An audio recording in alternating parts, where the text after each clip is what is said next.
From VTV Channel 6 Studios in downtown Vernal, this is Local Point with your host, Chris Piner. Hello everyone and welcome to Local Point. I'm your host, David Gale, in for Chris Piner today. And on today's show, we're going to welcome Alex Hansen from the Division of Wildlife Resources here in Uintah County. Alex, thank you for joining us. Your official title, if I remember correctly, is you better just say it. Okay, yeah, Wildlife Recreation Specialist. Wildlife Recreation Specialist. What does that mean? Basically, I guess I could say I specialize in wildlife recreation. So anything that has to do with, outdoor recreation, promoting hunting, fishing, shooting sports, wildlife, viewing activities, that kind of stuff. Okay. And where are you based out of? So I'm out of the Vernal office here, in town. So just there off of 200 South or 100 South? We're at 318 North Vernal Avenue. Boy, I was way off. Yeah, a little bit. Same town anyway, right? It's here in Vernal somewhere. When we talk about the Division of Wildlife Resources, it's kind of a subsidiary of the Department of Natural Resources. Is that correct? Yeah, that's Is that how correct. that works? Yeah. We are a division under the department, so the Department of Natural Resources, and we're under them. And is that is there a state version of the Department of Natural Resources, or you're a federally funded group? We are a state version. You are the state version. Yep, we are the state. So trying to just make sure I get all my ducks lined up in a row here. What are the primary purposes of the department here in the county? So the primary purposes of our division, the Division of Wildlife Resources, is to, manage the state wildlife, fish and wildlife. So, be all the big game and then sensitive species and that kind of stuff. Fish, of course. So. Sure. And out here in Uintah County, that's kind of a big deal. It's kind of a big deal. We have a lot of wildlife out here and a lot of great fisheries. And, we're dedicated and working hard to try to improve those opportunities for people to get out and enjoy the resources that we have here in the state and in the region. We've got some incredible resources. I personally am not an outdoorsy kind of guy, but even I have noticed how much there really is available out here to the public on the public lands. So what would you say are some of the biggest draws to Uintah County from outside of the county? Some of the great draws to this area, of course, are our local reservoirs. We've also got the Green River. We're moving up a little bit further into Daggett County. We have, of course, Flaming Gorge is a huge thing, a huge draw to a lot of people. We got a lot of other cool places like the Book Cliffs and the Uintah Mountains. And a lot of neat places. We get high desert up to alpine pretty quick in a short drive. So. Yeah, you kind of the geography changes are pretty incredible, and the geology changes as well. So what do we got going on right now? I'm curious to know. Everybody gets really excited where I work when I'm not on television. Gets really excited when fall starts to approach because it's hunting season. At least that's what it feels like, right around September-ish. Is that right? Is that when hunting season starts? Yeah, we do have our early season hunts start, end of October. Those will be our archery hunts. Okay. And so then they'll start rolling into September, and then we have our rifle hunts. Usually September, October, in that time frame. Right now we're kind of moving into late winter, so we have a few late season cow hunts, elk hunts, antlerless hunts going on right now. The big thing right now everybody's getting excited about is ice fishing. We're starting to get some ice out there on the reservoirs, so people getting out there and taking advantage of that. You gotta explain ice fishing to me. I don't get it. I'm not a fisherman. So obviously you go out on I've seen, you drive past like Strawberry and you see all the people out there in their little tents and whatnot. Tell me how to ice fish. Ice fishing is one of those things, you either love it or you hate it. Or you know nothing about it. Well, that's true. I'm going to reserve my judgment until I go out with you guys one of these times. Well, you should do that. Okay. And, we've had a couple events here recently. We had an event there at Sandwash, Big Sandwash, where we put on a clinic. We do this kind of every year, where we have people come out, whether they know anything about ice fishing, maybe someone like yourself, you can bring your family out. We have the equipment, we have the knowledge, we have the information to get you out there and show you how to do it correctly. Okay. Because just sitting out there in a chair or a bucket, freezing. Right. That's if what you're not getting to fish, it's not that much fun. But once you figure it out, if you're prepared, you're dressed comfortable, and you're catching fish, it can be a lot of fun. So, How does the fishing differ as far as how frequently you catch fish, or what your success rate might be than if there were no ice?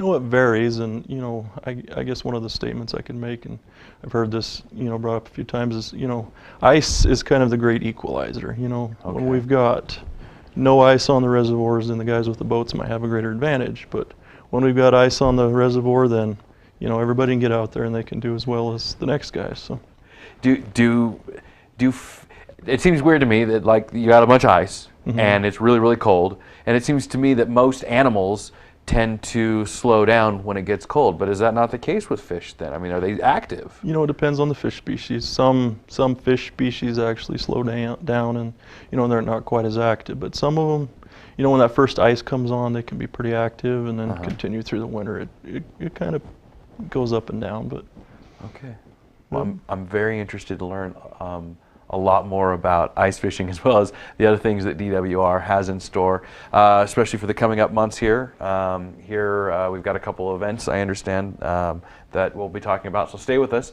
After this break, we're going to be talking more with Division of Wildlife Resources and Alex here, so stay with us. We'll be right back. These days, we all want more speed, and right now at Strata Networks, that's exactly what you're going to get.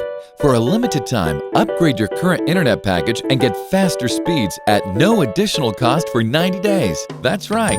Browse, stream, and download faster with speeds up to 50 megabits per second. Call us today to get your free speed boost, only from Strata Networks. Restrictions apply. See store for details. Strata Networks. We connect lives.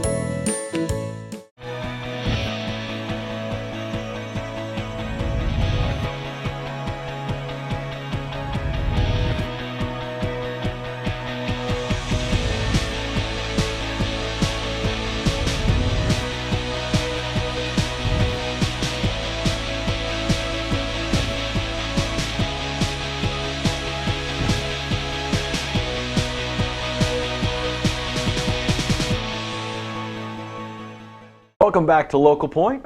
Before the break, we were discussing the Division of Wildlife Resources with Alex Hansen, who is the Wildlife Recreation Specialist located here in Vernal, talking specifically about ice fishing. Ice fishing. Ice fishing. We got to get you out there. Apparently, it's the cool thing to do here in Uintah County during the wintertime. It is. When there's not a lot else going on, you can go sit on some frozen water and catch some fish. Apparently, you can be successful at it as well. You can be successful, yeah. And you guys teach people how to be successful. We do. We run, you know, a series of events every winter where we get people out on some of the local waters. Usually, you know, we've done it this year on Big Sand Wash, and then also on Steinecker Reservoir.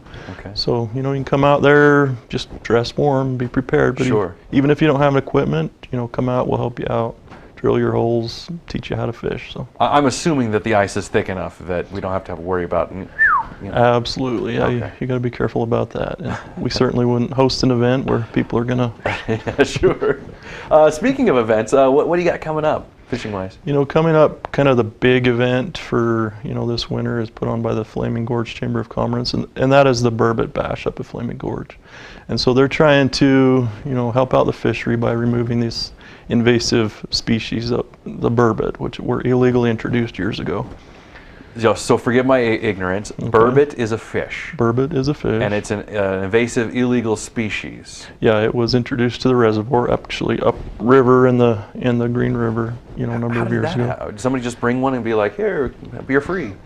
You know, that happens from time to time. We just, you know, went through a reset on Red Fleet Reservoir over here in town. You know, people introduced fish because they wanted to, and then we have to clean that up and start it over. So Why do people do that? Don't know. Because they have a certain kind of fish that they want to catch, and they figure. You know, there's probably something to that. They want to do things the way they want to do them. But okay, so obviously that's not legal to do. Yes, please don't do that. Please don't do that. And in this situation where you can't just flush Flaming Gorge Reservoir because it's massive, then you hold things like this where people catch that fish specifically. Yeah, exactly. We're trying to target this fish so that we can, you know, reduce the numbers by, you know, anglers getting out there and exploiting that fish. And how do you target a specific fish when you're just fishing for fish? So to target a specific species, you know, it would be different tactics. And the burbot is a fish that feeds at night, and so you basically what you do. I mean, the ideal situation is to show up in an area. You know, you're looking for kind of cliffy areas. If you're a bass fisherman, you're up on the gorge. You're looking for, you know, areas where there might be crayfish because they'd be feeding on crayfish, or also smallmouth bass. You know, find those areas where you've got a cliff area or it's starting to slope off. Okay. And target those areas. But you come in, you know, just before dark, drill a whole bunch of holes. You just put holes everywhere at different depths, you know, typically between 10 and say 50, 70 feet, something like that. Okay. And then, you know, you can set up your lines that way. So you're typically fishing with like a glow jig or, you know, a glow type spoon or something. And you Okay. put a sucker meat or a chub meat or some other type of bait This on is there. all making total sense to me. This is Okay, but the making people, sense. you people who know fishing, you'll know exactly what he's talking about. Okay. And so they're a bottom feeding fish, and so you'll drop your bait clear to the bottom of the lake there. Okay. And you can either just let your lines dead stick there, you know, just sit, Sit or you can there. actively jig it, but you're just right off the bottom. Is one way better than the other? You know, it kind of depends. We've had success just dead sticking, or we've had better success jigging. So, kind of just changes. You just gotta go with it and see what works. Is there a limit when it comes to these kind of fish? No, and that's a very good question. So what we're trying to do is remove those, and you know, we're cooperating with Wyoming Game and Fish as well. So there's no limit on the fish, and we Okay. actually have must-kill regulations in place. So Oh, if you catch pull it them, out, you can't put it back. don't put it back. Yep, kill it and haul it home and eat it. Okay. They good eating fish? They are. They're actually quite good. Okay. Yep.